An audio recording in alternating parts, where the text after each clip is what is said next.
महाराज जी, स्वार्थ की पूर्ति के लिए हम नाम जप करना शुरू किए। बिल्कुल करो। फिर 1-2 महीने बाद ही कहते हैं कि अभी फर्क नहीं, जब तक अशुभ नष्ट नहीं होंगे तब तक बात नहीं बनेगी। करो तो करो, तुम शुरू करो, व्यवस्था हो जाएगी। पहले पाप नष्ट होगा, पहले अनर्थ की निवृत्ति होगी, तब तक तुम्हें सहना होगा। जब तक तुम्हारे पाप नष्ट नहीं होंगे तब तक तुम्हारा काम नहीं बनेगा। और नाम जप करो, और नाम जप करते जे ही पाप नष्ट हुए तो यहाँ मृत्यु लोक के सुख की क्या बात है। आप ब्रह्मा का पद मांगोगे तो ब्रह्मा का पद भी दे देंगे। भगवान है, वो भगवान है, अखिल लोकदायक विश्रामा, अखिल लोकों को विश्राम प्रदान करने वाले हैं। महाराज जी, दोनों पक्ष देखे जाते हैं। यहाँ उदाहरण पे आते हैं कि नाम जप करना शुरू किया तो उनके जीवन में अनुकूलता ही आने लग गई बहुत, और एक ऐसा भी है कि नाम जप करना शुरू किया तो अभी प्रतिकूलता का सामना करना पड़ रहा है। ऐसे दोनों में नाम जप का बराबर फल है, लेकिन एक का शुभ प्रारंभ हो गया, संयोग बन गया, नाम जप किया और पुण्य का फल प्रारंभ हो गया। और एक नाम जप शुरू किया उस समय उसके पाप का फल प्रारंभ हो गया, तो पाप का फल उसे दुख दे रहा है।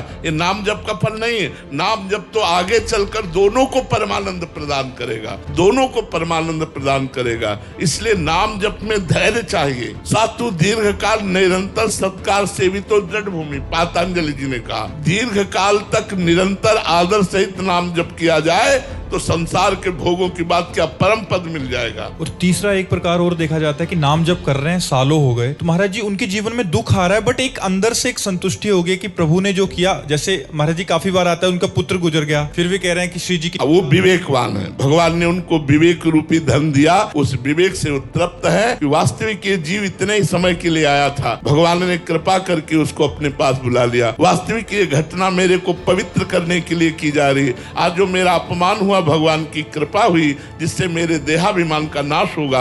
आज जो मेरी निंदा हो रही, इसमें भगवान की विशुद्ध कृपा है। मेरे बिना भोगे शरीर के पाप नष्ट हो रहे। वो ऐसा विवेकवान हो जाता है कि भगवान के द्वारा किए हुए विधान में प्रसन्न रहता है। वही तो भगवान का भक्त है, जो ही प्यारो करे सोई मोहि भावे।